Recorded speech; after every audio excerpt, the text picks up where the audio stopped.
Okay, so today I'm going to introduce to you guys two more logarithm rules. These are our last two logarithm rules, and then we're going to use these going forward to solve various expressions. Jonathan, can you just shut the back door for us there? Thank you. So the two laws are product law and quotient law of logarithms. So product law tells us that a sum of two logarithms with the same base can be combined into one single logarithm. And what happens is if I'm adding the two logarithms with the same base, the values that are inside those logarithms actually become multiples in the single logarithm. So just as an example for you, if I had log base 3 of 10 and log base plus log base 3 of 4, I can actually express these in one single logarithm with a base of 3. And I will have the insides of those logarithms being multiplied inside my new logarithm. Okay, so I can actually express this as log base 3 of 40. So the rule is, I like to call this like sums become products. If you happen to have a product, you can also do it vice versa. So you can separate out a product into sums of logarithms with common bases. The reason why this is possible is because when I'm multiplying two things with common bases, when we're talking about exponents, what do I do with the exponents? I add them, yeah. So see here how sums have come out of products here? This is the products become sums rule for exponents. So now that we're working with exponents here, excuse me, sorry. I know that sums of exponents come from products, right? So this is the products become sums rule. Okay, and then quotient law is very similar. So it comes from the quotient law when we work with exponents. So if you guys remember back when we were working with exponents, if I had x to the a over x to the b, what did I do with the exponents? Alexandra? Yeah, I subtracted them. So quotients become subtractions here, or differences, and vice versa. Differences become divisions. So if I have, remember this is only with logarithms with common bases, just like when I'm doing something like this, it's only with common bases that I'm applying these exponent laws. So logarithms with common bases only. If I have log of some base of something minus log of the same base of something, I can express this as one single logarithm of the quotients of what's inside of those logs. So here I can actually just simplify and I'll express this as log base 2 of 20.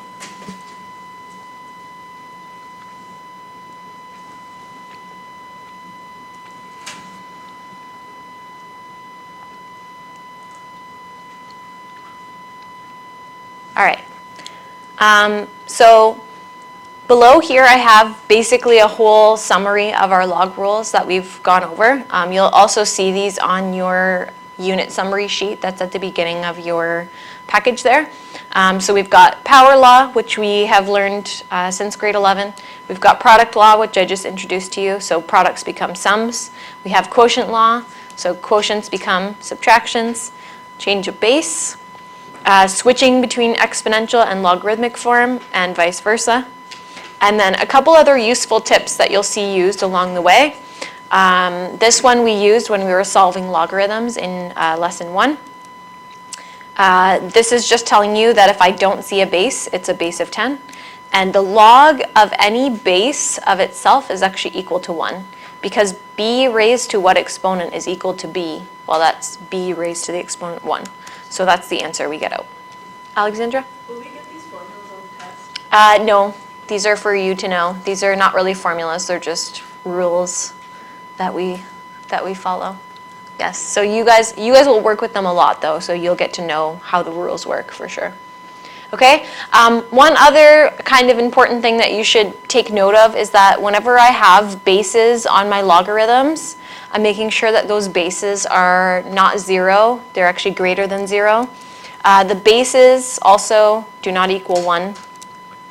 Because a lot of times that kind of messes things up because 1 to any exponent is just going to give us back 1. So doesn't quite follow along with some of the rules here when we're working with things like this. Inside the logarithms, the m and the n's, you'll notice that these must be greater than 0. I can't take the log of negative numbers, and I can't take the log of 0. Okay? All right. So we're going to practice just using some of those log rules now. Okay, so notice here that we have logarithms all with the same base. That means that I can use product rule and I can use quotient rule here. So here, I'm just going to start with this. This is sums, so sums become products. So keep the base and multiply the values that are inside the logarithms.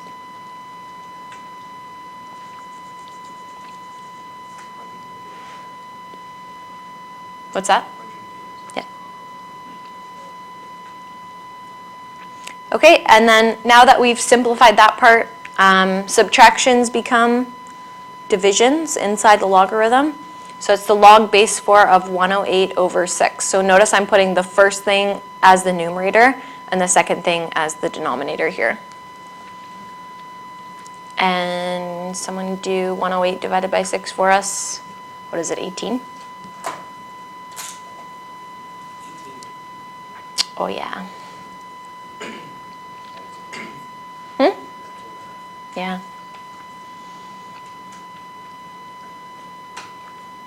Okay, and now we have this in one single logarithm. Well, we have some questions where we have to evaluate fruit.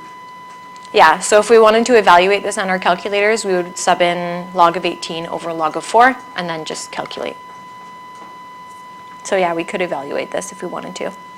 Can I just caution you guys, this division rule, sometimes I see people do the log base 4 of 108 over the log base 4 of 6.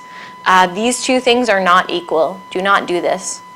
Okay, it's the log base 4 of that division, not the division of the logarithms themselves. Sorry? It also has to be the left one divided by the right one. Yes, first thing divided by what you're subtracting by. Yep. Okay, so caution just against doing this. These two things are not the same.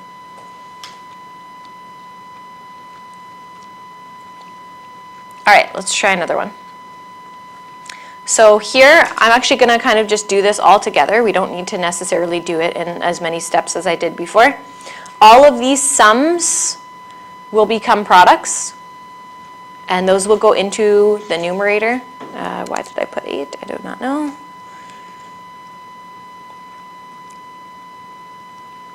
Okay, and then this is being subtracted from all of those, so I'm going to put that over z.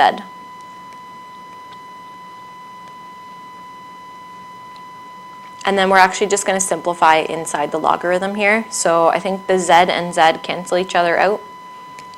And x squared times 4x is 4x cubed, yep.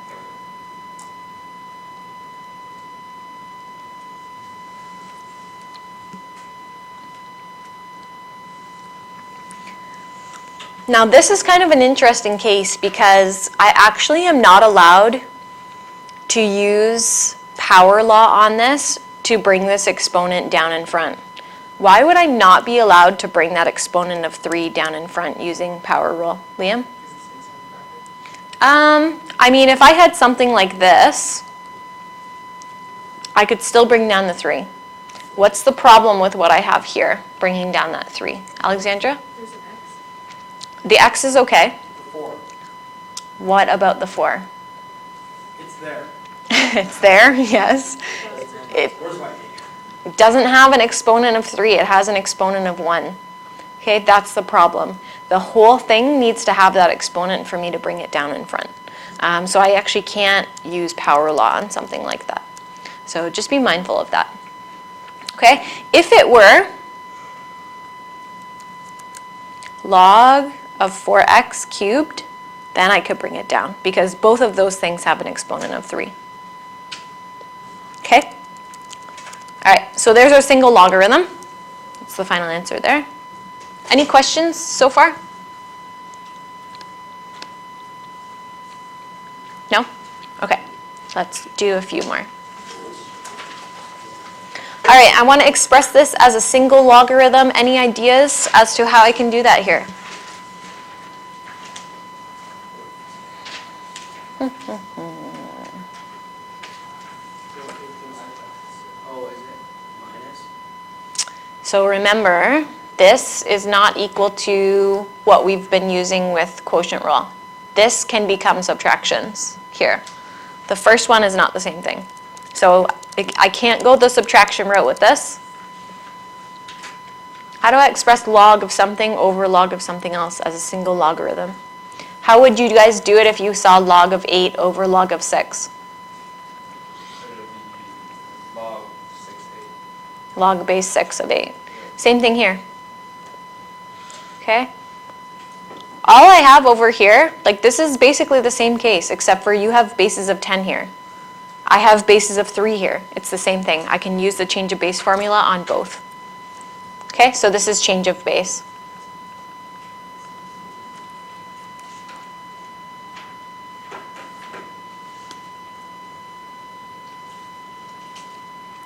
Okay. Yep, Jeremy?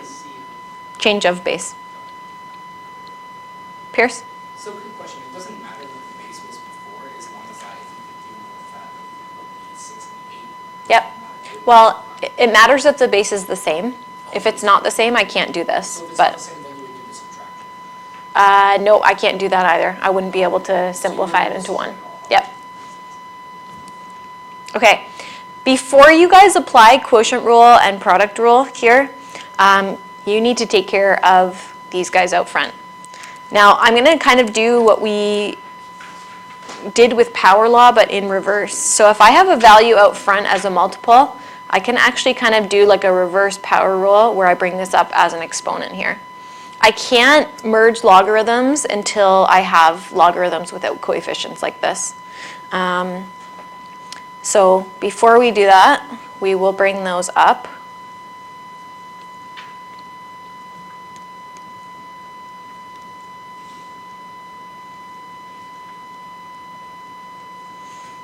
And I can actually just simplify these into their actual numbers here. So it's 64 and 4.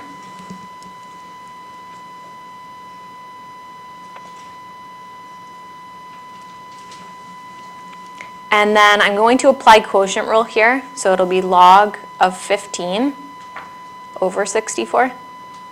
We just make the, we make the log 2, just 1. Log base 2 of 2 equals 1, not this. Yeah. Bayek? I have a question for C though. How is it log 3 of 8 though? What do you mean? The 6. The 6 is there. It's right here. Oh, and then what? So. Okay, because I thought it was 3. Okay. Where'd you get the 10 from? I was just showing, I was asking everybody what we did, what we would do in this scenario where we have like just a regular log. Like if we had log of 8 over log of 6, we know we can use change of base formula to make that log base 6 of 8. But really, it's the same thing as when we have bases of 3 here. I also have bases of 10 here, technically, right, in the common logarithm. So if I don't see it, I know that it's a base of 10. So I was just showing that it's a similar question. Okay, from here, these guys become products, so it'll be 15 times, sorry, that was a 4, 4 over 64. And we've now got that into a single logarithm. I can maybe reduce a little bit here. I'll do maybe like 1, and what is that? 64 divided by 4, 16. So the log of 15 over 16. I think that's about as. Pardon? I don't think you need to go that far. I would leave things in fraction form where possible. Because the more you round, the more your answers will be off. So I would leave it there. If I wanted to split this guy up into 2 logarithms now, I could actually write this as the log of 15 minus the log of 16. Those two things are equal using quotient rule. But the goal here was to simplify this into one single logarithm, so I'm not going to go and expand again. But this is true right here, that those two things are equal.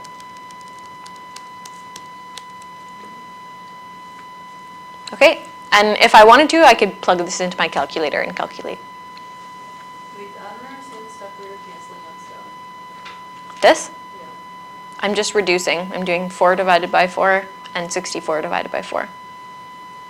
What happens when, so when you see where that bracket thing is, like, top one? No, one up. This? Yeah, that. Yep. What are you saying there? I'm applying quotient rule here. So subtractions become divisions.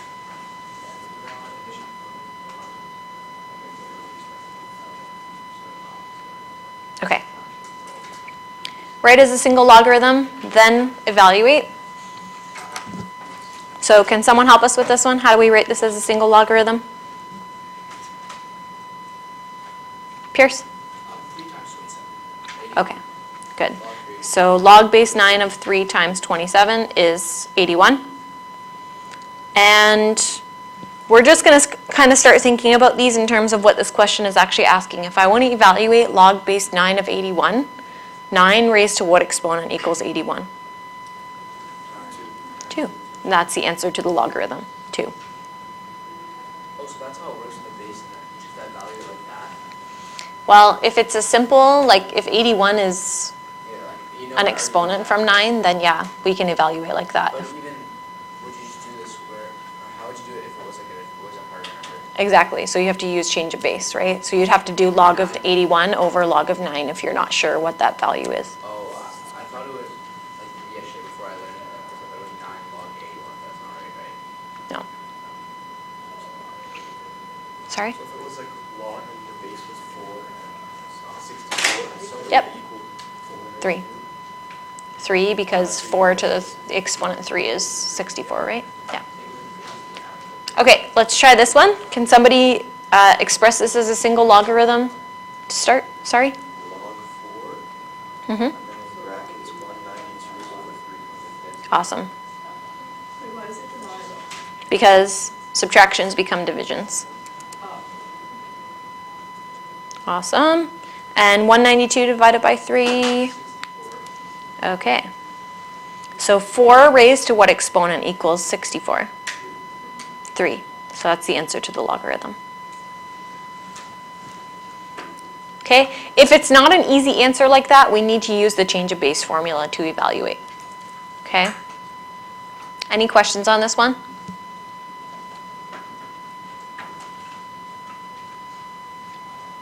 We're all good? Yeah. Okay. Write the logarithm as a sum or difference of logarithms. So we're kind of doing some of the rules now in reverse. How do I write log base 4 of a times b as a sum or difference? Oh, did I miss it? Oh, zoomed out too far. Okay. So before I apply product rule here, Would you make it log 25 and then plus log 8? yes, not log 8 though. That's not the square root of 16. Remember, exponent of a half is like a root, right? Yeah. So it's log of 25 plus log of 4, square root of 16. And where do we go from here? Yeah, so it's the log of 25 times 4. Sums become products. 100. So log of 100, what's the base of this logarithm? 10 So 10 raised to what exponent is 100? squared. 2. Yeah, so that's the answer to the logarithm.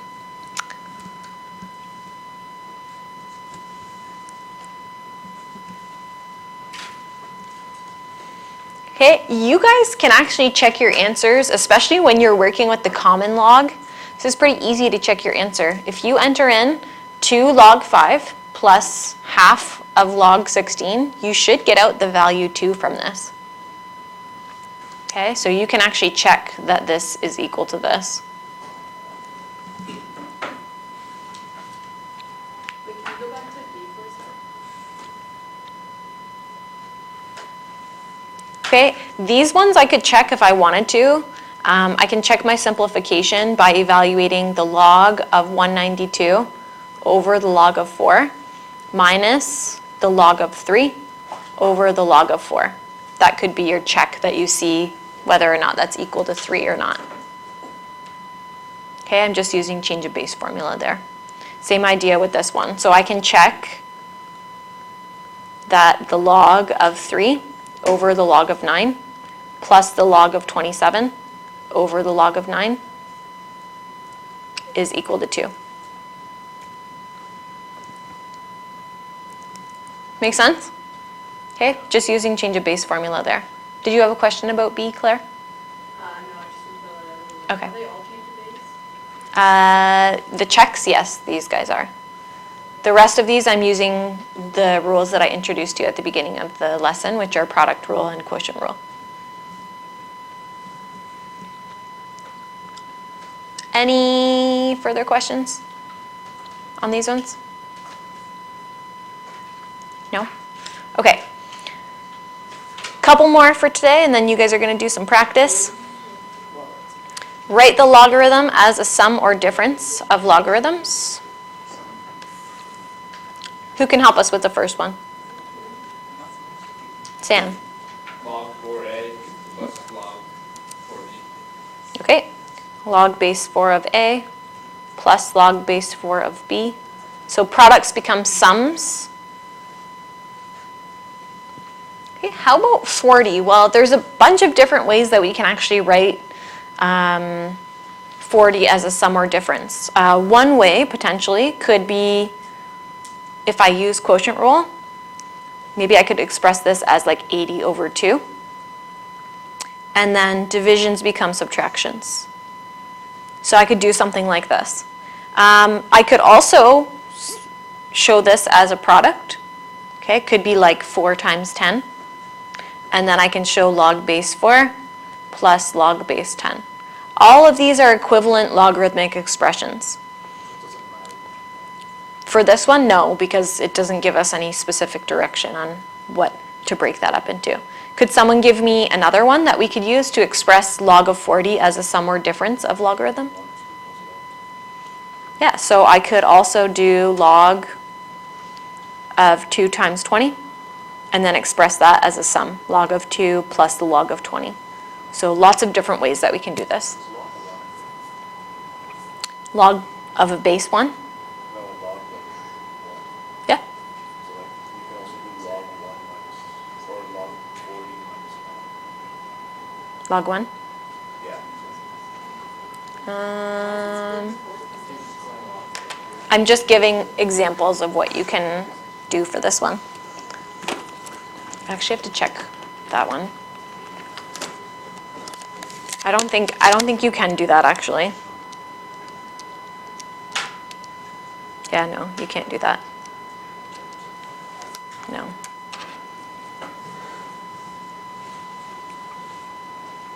Why does it become log 3 times 10? 6 plus. Yeah, you Yeah, but can. there was a before in there.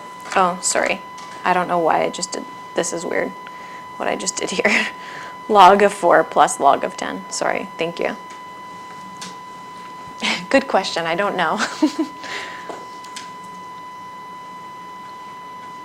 Nice. Okay, how about this one? Pierce? Log x plus 3 log y plus log z. Very good. I like that you brought that 3 down as well. So if I'm expanding out, I can actually use power law and bring that 3 in front. What's if you can bring it as a power? If I ask you to like fully expand the expression, I would expect the 3 to come down. But in this one, it's just saying sum or difference, so you could leave it up or you could bring it down. Cool. Good. You get like Z's there, right? So it looks like it's So I always do the cross through it. Okay, last couple. Simplify the following expressions. So if I'm simplifying, I'm going to have to use a little bit of exponent rules here. How do I express a root as a rational exponent? Pierce? Yeah, 1/2 as an exponent. Okay, I'm not expanding out here because that seems a little bit more complex than actually just simplifying this down. So what I'd like to do is actually just use exponent laws here when I have two of the same bases that are being divided, what do I do with their exponents? I subtract them, yeah. So I think I would actually just simplify like this. We can create a common denominator. And that becomes 5 over 2. Okay?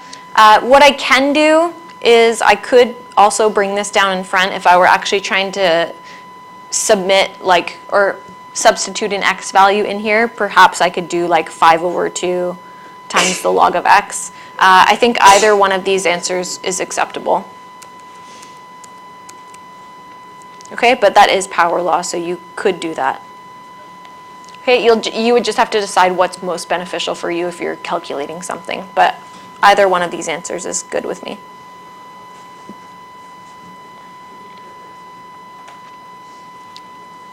Okay. With this second one, I'm going to have to do a little bit more work because I need to potentially merge some of these logarithms. Yeah, Jeremy? Why is the log mean that x3 go to x2 6 over 2? I'm finding a common denominator so that I can subtract these two fractions here. 6 divided by 2 is just 3, right? So you just need to make it so it's over 2. Yeah. Okay. So for this guy, if I want to gather these x's in here, I might just start by creating rational exponents. Sorry? Oh, yeah. Question? Yeah, that's what I was going to ask. If you just do 4 times 1. Mm-hmm.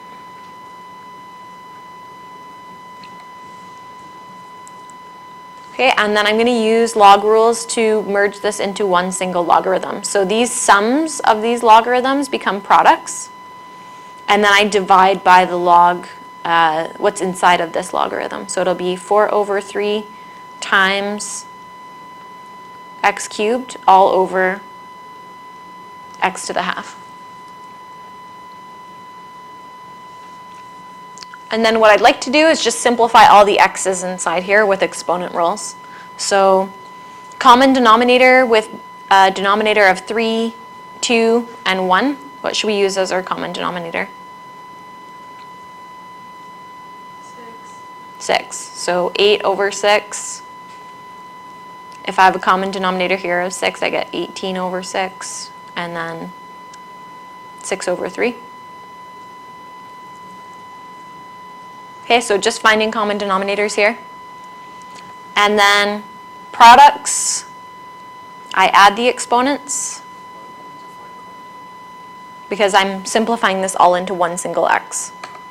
Okay, anytime I have multiple x's like this, fully simplified means all of them are gathered together with a single exponent. Can you just multiply them? No, exponent rules say that with exponents, when I'm multiplying like bases, we add the exponents. If it's an exponent of an exponent, then we multiply the exponents. Sorry, this is, what did I just do here? This is wrong. 3 over 6. Okay, so in order to simplify here, I'm going to get 8 plus 18 minus 3. So what do we get? 23 over 6.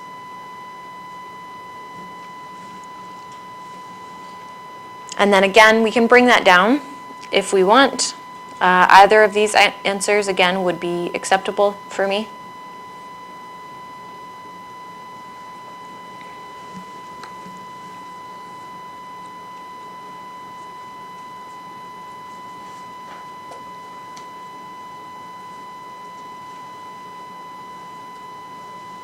Okay, potentially if I'm substituting x's in here, it might be a little bit easier to calculate if I have that exponent parachuted down in front as a multiple. Just seems a little bit more straightforward to calculate.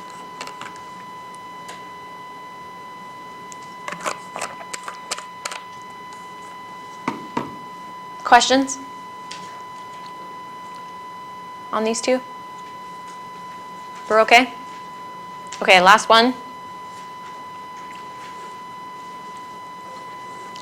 Divisions become, or never mind, subtractions become, obviously, divisions.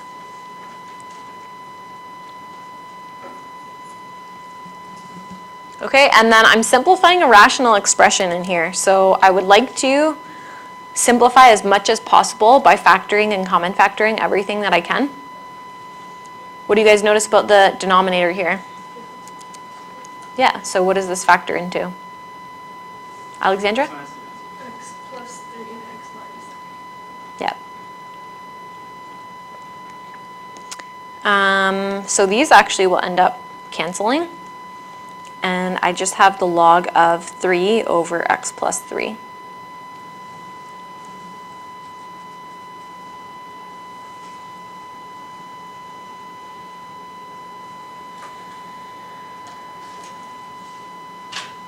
Is that fully simplified? Yep. Can I reduce these 3's?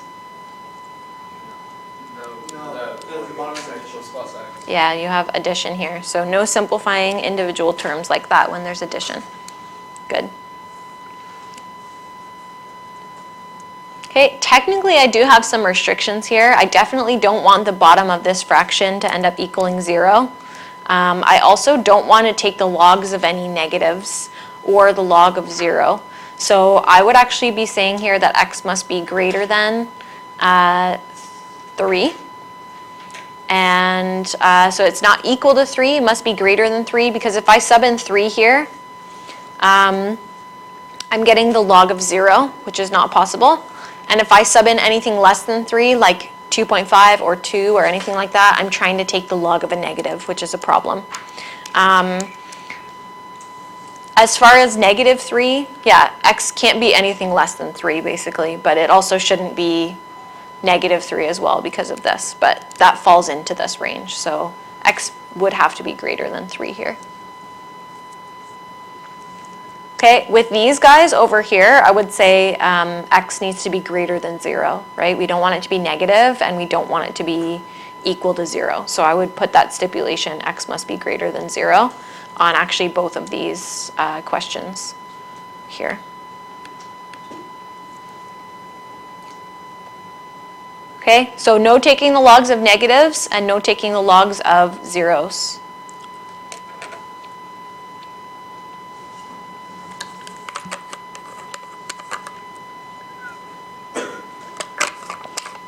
All right.